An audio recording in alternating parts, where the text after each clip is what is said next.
Olá, pessoal. Eu sou a professora Regilânia da Silva Lucena, trabalho aqui no Instituto Federal do Ceará, no campus Juazeiro do Norte, e digo da minha enorme gratidão, né, de estar participando desse evento importante que é o Vem Brasil.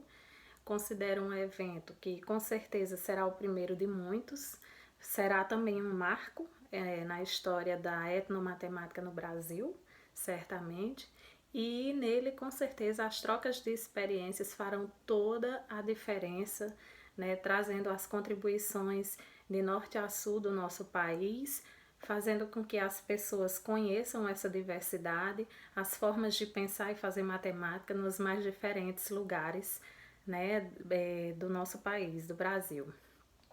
Enfim, quero dizer também sobre que eu venho trazer para vocês, né,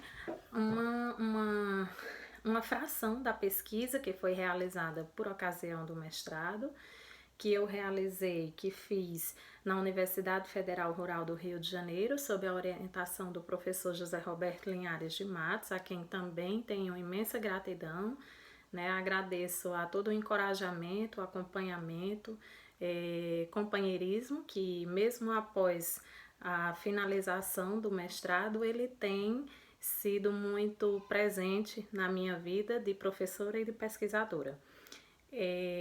Quero dizer então que na nossa pesquisa, né, do mestrado, a gente realizou na comunidade Sítio Palmeirinha, em Crato, Ceará, e essa pesquisa ela buscava perceber como a etnomatemática se manifesta nas construções de casas e de instalações rurais realizadas pelos agricultores dessa localidade. Bem, decidimos, portanto, que na pesquisa participaria eu como a pesquisadora, mas também seria levado ao trabalho, né, de pesquisação os alunos da licenciatura em matemática do Instituto Federal do Ceará, onde trabalho. E esse foi um enorme diferencial durante essa pesquisa, né? A participação dos alunos, porque foi possível com a participação deles a gente fazer o cruzamento entre a ótica, né, dos agricultores, o trabalho deles com relação à matemática e também como os alunos lidam com a matemática na graduação e como eles pensam em lidar com essa matemática na sua vida futura de docente, né? Então esse foi um grande diferencial na pesquisa. Pois bem, mas é importante dizer que nessa apresentação para o Vem Brasil nós vamos dar destaque principalmente a uma situação que foi observada durante a pesquisa, que foi, no caso, a construção das cisternas, né, reservatórios de água, nessa comunidade. Então, os agricultores, né, dessa comunidade, quase todos pertenciam à mesma família, inclusive a comunidade recebe um outro nome, ela é conhecida pela comunidade Salu, que é o sobrenome dessa família. Essa comunidade está a uma distância da zona urbana de Crato, que é o município sede, de 12 quilômetros, né? E vivencia, como toda comunidade rural, muitas dificuldades. Dificuldades relacionadas à questão da educação, da saúde, do saneamento, enfim, da própria história, né, da comunidade, se perceber como comunidade, e eles lidam com essas dificuldades todos os dias, tentando vencê-las, obviamente. Enfim, então na pesquisa foram envolvidos uma média de 15 alunos e mais 5 agricultores. Né? Esses agricultores, eles têm uma atividade de agricultura desenvolvida nessa comunidade do sítio Palmeirinha. No entanto, pela ineficiência, né, de chegar junto a todas as necessidades econômicas da família, a atividade de agricultura não é suficiente. Então, o que eles veem necessário, eles acharam necessário também, para além da agricultura, eles se distanciarem quase que diariamente à zona urbana de Crato e lá eles trabalham com construções de casas, certo? Essas construções eles aprendem os manejos, né, do material necessário, das ferramentas, né, questões de orçamento, de toda a matemática envolvida necessária às construções de casas, eles aprendem em família. Então, esses saberes fazeres são passados de pai para filho, de avô para neto, entre primos, entre irmãos, e famílias inteiras passam a trabalhar na zona urbana de Crato, na construção civil, né? Inclusive já são reconhecidos pela própria comunidade como construtores de casas, né? Alguns deles ainda constroem casas de taipa na própria comunidade, e eles relatam que essas casas de taipa, apesar de não ser o foco mais da própria comunidade, né? Porque eles preferem agora as casas de alvenaria, essas casas de taipa elas continuam sendo construídas ou reformadas como forma de manter a história, né, daquelas famílias que lá viveram em outros momentos, né, as famílias mais antigas que têm ainda casas nesse formato. Então eles fazem a restauração como forma de manter a memória dessa comunidade, certo? Uma coisa que foi bastante marcante durante a pesquisa que nós realizamos nos relatos coletados desses agricultores foi a dificuldade que eles vivenciam diariamente com a questão do abastecimento de água. A comunidade ela não tem água encanada, né? Não tem saneamento. O abastecimento de água é feito quase que totalmente via poços cavados, né?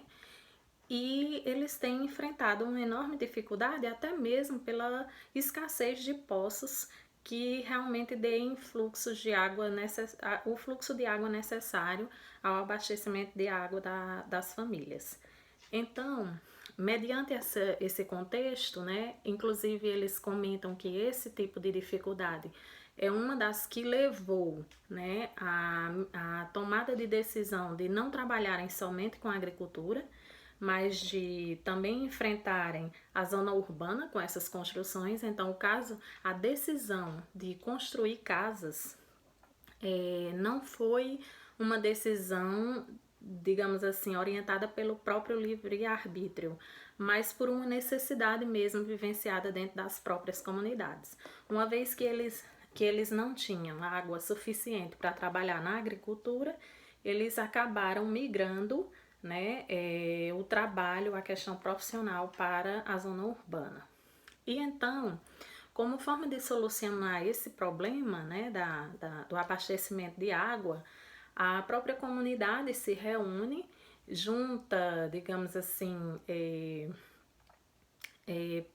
economicamente, né, eles juntam a questão financeira de todos eles se reúnem, né, para levantamento de material necessário para a construção de cisternas, né, uma vez que eles já tinham, segundo eles, procurado o poder público e esse poder público não deu resposta favorável naquele momento que a comunidade realmente necessitava. Então eles se unem para enfrentar a construção, tirando do próprio bolso, né, a construção das cisternas, certo? Bem, como não é possível cada família, né, em cada quintal, ser construída uma cisterna, que a cisterna é um reservatório de água, que inclusive ela coleta a água da chuva, né? No caso da própria comunidade, ela é abastecida pelo caminhão-pipa, né? Eles têm um gasto a mais em relação a isso, devido à temporalidade das chuvas aqui não ser suficiente. Então, eles fazem meio que uma divisão de cisterna. Então, um quintal tem uma cisterna que divide para 2 ou 3 famílias. E o abastecimento dessa cisterna pelo caminhão-pipa, em termos econômicos, também é dividido entre as famílias. E aí, na construção dessas cisternas, eles enfrentam também a questão da modelização matemática, né? Usando os próprios conhecimentos difundidos na comunidade, os conhecimentos que eles já vinham praticando nas construções de casas e instalações rurais, Então eles ampliam para a questão da construção das cisternas. Dentre as explicações que eles colocam, né, a respeito da construção das tampas, eles criam um modelo para tentar explicar essa construção das tampas usando uma semicircunferência. Eu vou mostrar aqui para vocês agora. E aí eles colocam que essa base aqui, que seria, lembraria o diâmetro de uma circunferência, essa base seria uma haste de ferro, que ligaria uma outra haste de ferro aqui, que sobrepõe aqui, dá a entender o formato da semicircunferência, e eles dividem essa área, né, gerada em vários, digamos assim, retângulos, né, menores, mais estreitos, que eles vão preenchendo com a argamassa, o material necessário para fechar metade da tampa da cisterna. Eles fazem duas partes dessas, sobem até a cisterna e vedam, formando a tampa, né, com formato de círculo, certo? Então, esse modelo nos lembra, por exemplo, a forma intuitiva da soma de Riemann, quando a gente inicia o estudo de cálculo diferencial e integral. Eles utilizam desse modelo para facilitar a construção dessas tampas, dessas cisternas, conhecidas também por cisternas de lastro. Não é aquela cisterna que é mais costumeira ver com a tampa de cone. Essa tampa ela é plana, né? Uma cisterna mais simples, mas que estava dentro das possibilidades matemáticas e financeiras também da comunidade para a realização dessa construção.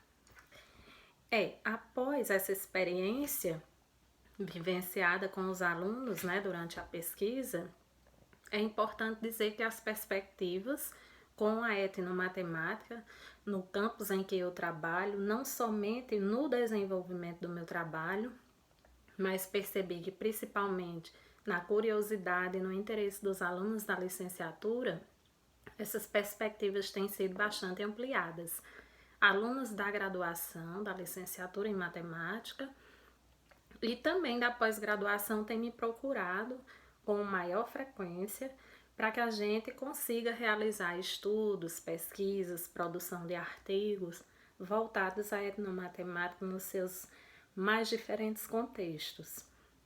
Então, eu entendo que essa experiência foi um marco, né, no sentido de trazer uma nova perspectiva de ensino e de aprendizagem, tanto na formação de professores, como na educação básica, no momento que esses alunos estiverem atuando lá. Com certeza, essa pesquisa no sítio Palmeirinha, a experiência trocada entre agricultores, entre eu, pesquisadora, e os alunos envolvidos, foi muito emancipadora, né? Nos fez perceber muitos vieses de trabalhar a matemática, de fazer matemática e de vivenciar matemática para além da sala de aula. Trazer os contextos da comunidade, né? Trazer os saberes fazeres dessa comunidade e vivenciar esse diálogo sempre existente entre os agricultores no sentido de ensinar e de aprender como fazer, como lidar com as situações, como melhorar a sua qualidade de vida a partir não só do uso da matemática, mas a partir de decisões, de vivências, né, que eles conseguem viver entre os membros da comunidade. Isso foi muito gratificante, né?